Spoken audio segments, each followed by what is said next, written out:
Assalamualaikum warahmatullahi wabarakatuh. Perkenalkan, nama saya Karina Alda Rahmani.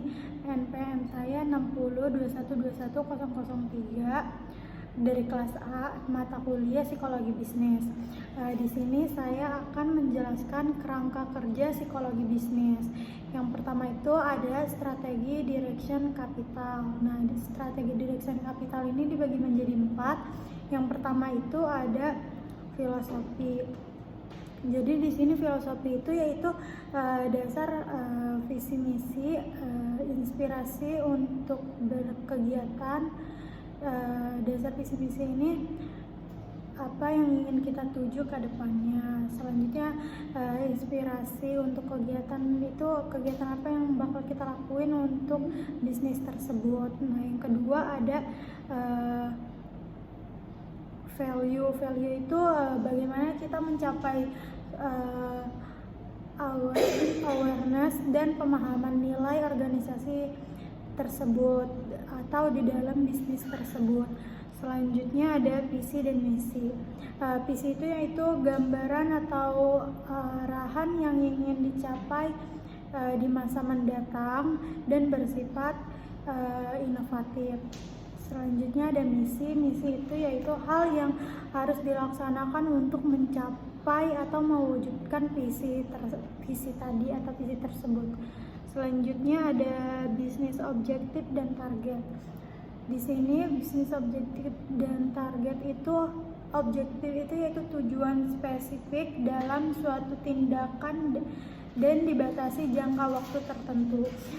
Selanjutnya ada target itu yaitu untuk evaluasi kinerja karyawan di suatu bisnis tersebut di dalam tim. Selanjutnya ada integritas intent, yaitu menuntun visi, misi, tujuan organisasi tadi, mau bagaimana ke depannya, terus membantu keberhasilan organisasi atau bisnis tersebut. Selanjutnya ada organization capital.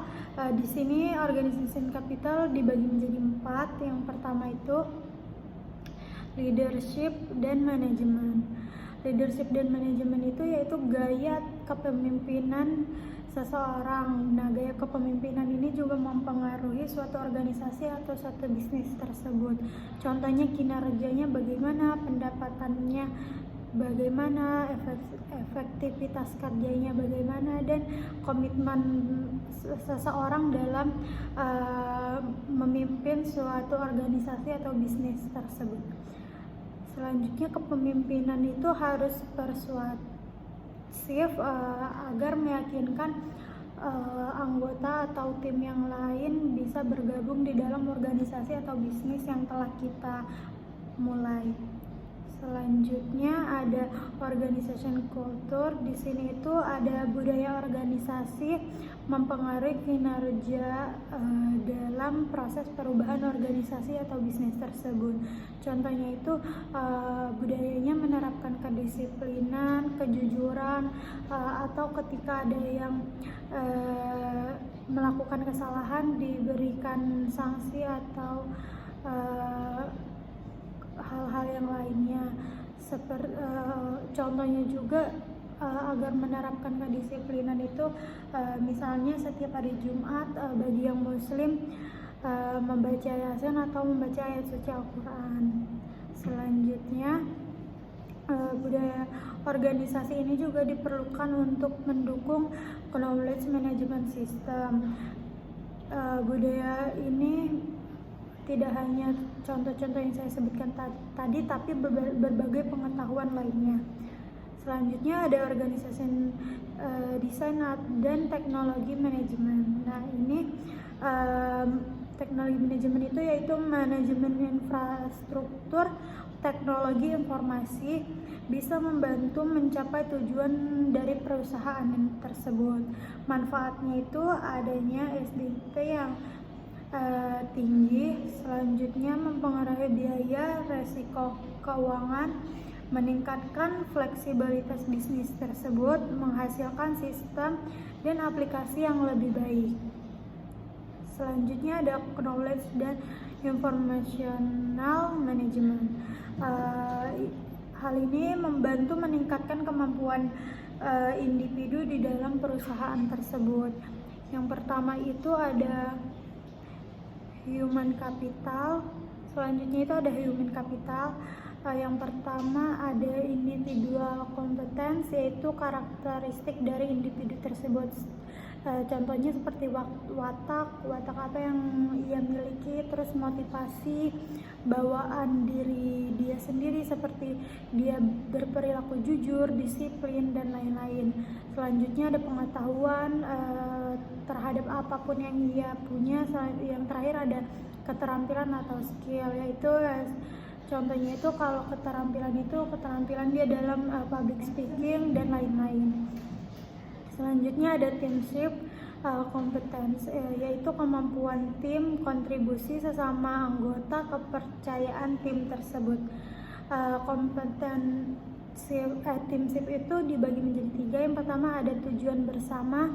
Tujuan bersama ini yaitu saling berkomitmen dalam mencapai tujuan tersebut. Selanjutnya ada bukti kompetensi. Dari tujuan itu, bukti-bukti apa yang telah tim lakukan untuk mencapai tujuan yang dikomitmenkan dari awal. Yang terakhir adanya motivasi dalam tim. Yang selanjutnya itu ada organization competence, yaitu kinerja organisasi atau perusahaan dari waktu ke waktu, seperti kinerja apa yang akan dilakukan dalam tahun ini, terus apakah mempengaruhi ke tahun berikutnya dan tahun berikutnya sampai organisasi tersebut maju dan survive dalam hal apapun. Yang terakhir itu ada sosial dan environmental kompetensi, yaitu memperhatikan kompetensi dalam lingkungan kerja atau lingkungan bisnis dan organisasi, memungkinkan manajemen menyamakan tujuan kinerja karyawan dan apapun yang saling berkaitan dengan organisasi tersebut. Terima kasih. Assalamualaikum warahmatullahi wabarakatuh.